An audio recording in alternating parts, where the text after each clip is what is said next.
Assalamualaikum warahmatullahi wabarakatuh. Kami dari kelompok 2 yang beranggotakan Winda Nur Ayu Afifaroh, Istiani Nur Wagidah, Zukrifa Salati Afifah, Nurul Aini, yang akan mempresentasikan hasil diskusi kami tentang epistemologi cara mendapatkan pengetahuan.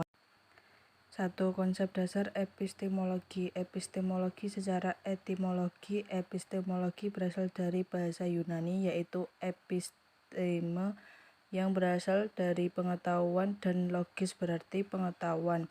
Epistemologi adalah pengetahuan sistematik mengenai pengetahuan. Epistemologi menurut para ahli. 1.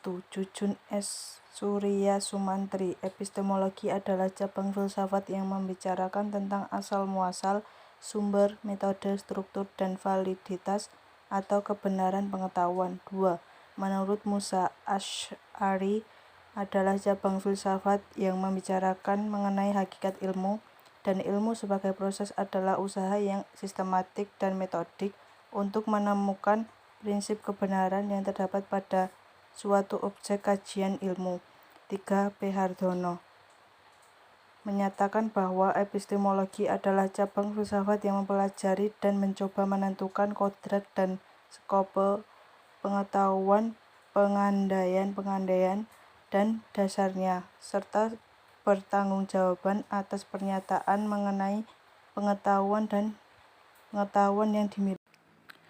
Metode dan memperoleh pengetahuan. A. Empirisme. Empirisme adalah suatu cara atau metode dalam filsafat yang berdasarkan cara memperoleh pengetahuan dengan melalui pengalaman.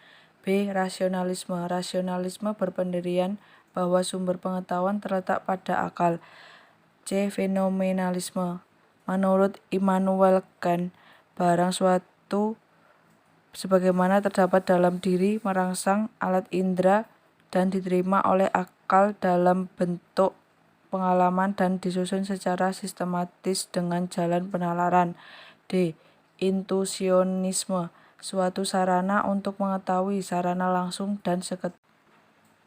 Justifikasi epistemologi. 1. Evidensi adalah cara bagaimana kenyataan itu dapat hadir atau perwujudan dari yang ada bagi akal. 2. Kepastian. Kepastian dalam hal ini memuat kepastian dasar. Kepastian dasar merupakan dasarnya segala kepastian. 3. Keraguan. Mempersoalkan kebenaran suatu gagasan atau menganggapnya dapat dipersoalkan. Sarana berpikir ilmiah. Apa itu sarana berpikir ilmiah? Sarana berpikir ilmiah merupakan kumpulan dari pengetahuan-pengetahuan. Alat-alat yang digunakan dalam sarana berpikir ilmiah adalah bahasa, matematika, dan statistika. Konsepsi dan sumber pokoknya. 1. Teori Plato tentang pengingatan kembali. Teori Plato tentang pengingatan kembali adalah teori yang berpendapat bahwa pengetahuan adalah fungsi pengingatan kembali informasi-informasi yang telah lebih dulu diperoleh. 2. Teori rasional. Teori rasional adalah teori para filsuf Eropa. Teori-teori tersebut terangkum dalam kepercayaan adanya dua sumber bagi konsepsi. Pertama, penghindaran atau sensasi. Kedua adalah fitrah, dalam arti bahwa akal manusia memiliki pengertian-pengertian dan konsepsi-konsepsi yang tidak muncul dari indera.